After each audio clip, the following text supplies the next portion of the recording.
Well, hi, this is Fake Zappa here. I'm coming to you from rural Arizona. I'm doing some boondocking here in public land, and I'm doing some of my project here about why I love Trump supporters, American conservatives, and folks that follow our current administration. And it's something I do because I was so disillusioned with the folks on the urban West Coast where I'm from and I was living for most of my life, and how they treated folks that simply had opposing views. And it was so sad to see the peace and love, affirming and tolerant and diversity crowd be so bigoted towards people that they wouldn't even talk to them. They wouldn't even listen to them. They wouldn't even ask them why they're supporting the president.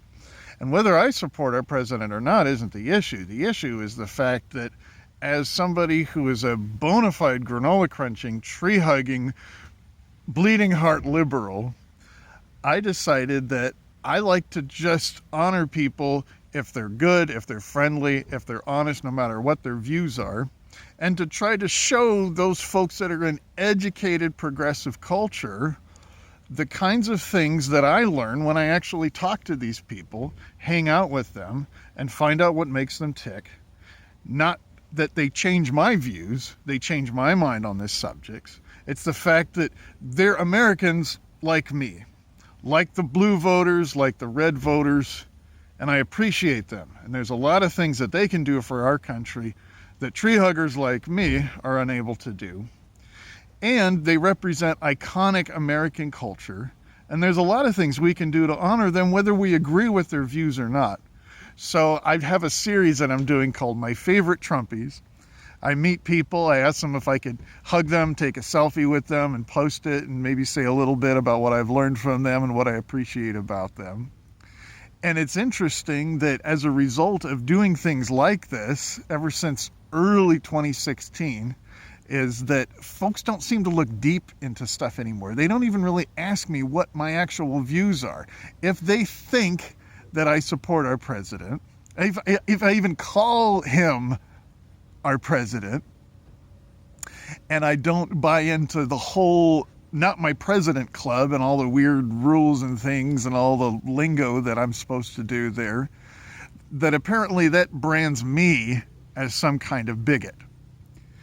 And I find that really interesting that folks would brand me as a bigot just based on something that I do to give them an impression of something that I'm not. So I feel sorry for these guys. I identify with persecuted people, and it's really sad that progressive liberal culture has become the oppressor towards people that are rebelling from 50 or so years of having youth culture in the 60s influence our culture and do a lot of good. And now I'm seeing that we're doing a lot of harm. And I think we need to realize, as far as, me coming from educated culture and all the kind of stuff that we have done to mess up this country, and to treat these people like shit and to try to fight them, which is silly because most of them have more firearms than the religious and political left. But not only that, though, we're wasting so much time and resources when it comes to things we could be doing. And I've sought out companies and individuals and organizations, especially church groups, that are doing a lot more for the homeless and for veterans and for a lot of things that, for instance, when I supported my liberal candidates in 2016, I just found this mentality, it's us and them, and if you're not 100% with us, you're against us. And I thought, that doesn't sound like our values. And so when I hug a Trumpy, I'm saying, you are my fellow American. I appreciate you for what you do, not only for this country and for a lot of the dirty work that a lot of us educated people aren't willing to do, but the fact that when I was in my early 20s, American conservatives were the only people, when I was an outcast, that actually got their hands dirty and were able to handle a mentally ill guy who was homeless, who was dealing with a lot of trauma, a lot of confusion. And although I don't like how a lot of them handle sexual minorities, and that's why I turned back into a liberal again, which is a long story. But still, though, I can kind of like put on these glasses, so to speak, and I can, or put on the red hat, and I can sort of see like, okay, I hear liberals walking around saying, not my president, and all this kind of stuff. And I say, if I was a conservative, why would I listen to that? That seems really silly. It doesn't seem like something an educated person would say. Of course he's our president. It's not that I support him or anything. And so when I do Hug a Trumpy, it's interesting the reactions that I get. That American conservatives and Trump supporters aren't offended by what I do. I listen to them about what makes them tick. And it's funny that they listen to me about some of my views. I don't necessarily change their minds, but the fact that here's a guy that's not screaming and yelling at them and calling them names and saying, oh, you're a bigot and blah, blah, blah, and all this kind of stuff, is kind of refreshing for them. So it's been a wonderful experiment, and it has destroyed my reputation with certain communities because they refuse to look deeper to find out what I'm doing, why I'm doing it, and what my actual views are. So it's been really surreal, I can tell you that, as I travel throughout the United States here. As a full-time RVer here, this is my home now. And I spend a lot of time with Trump supporters. They don't even mind if I call them Trumpies, which is funny, or Trumpsters, or whatever it is. And here's the funny thing, is that I have yet to see anything in my travels that is a visual representation of somebody actually supporting a candidate besides President Trump. So he very well could be elected again. And if that's the case, then we need to learn how to get along.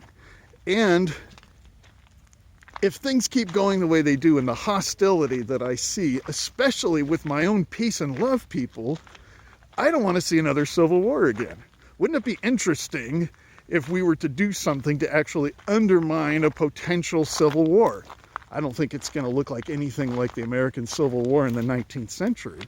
But still, what if there is so much conflict that we totally neglect the underprivileged?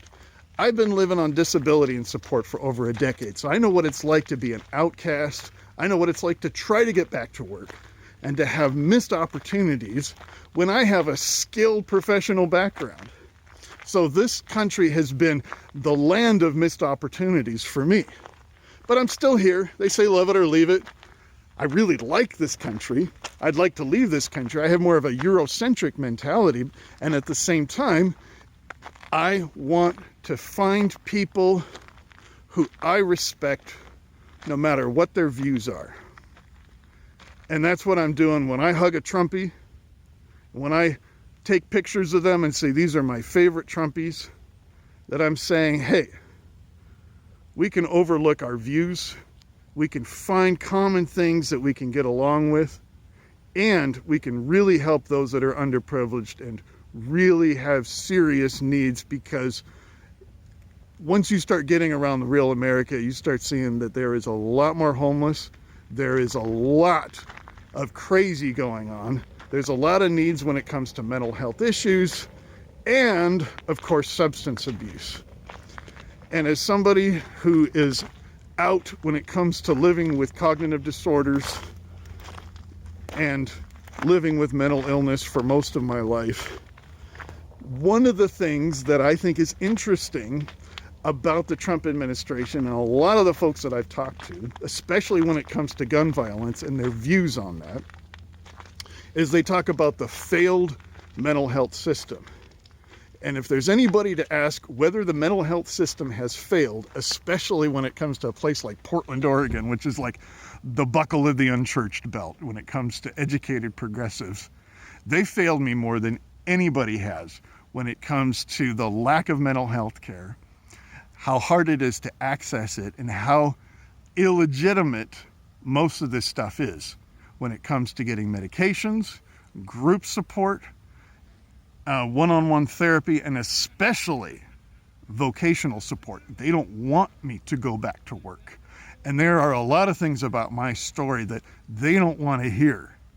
So, hug a Trumpy today if you haven't. Love on these people. Tell them you love them. And see what happens. You'd be really surprised.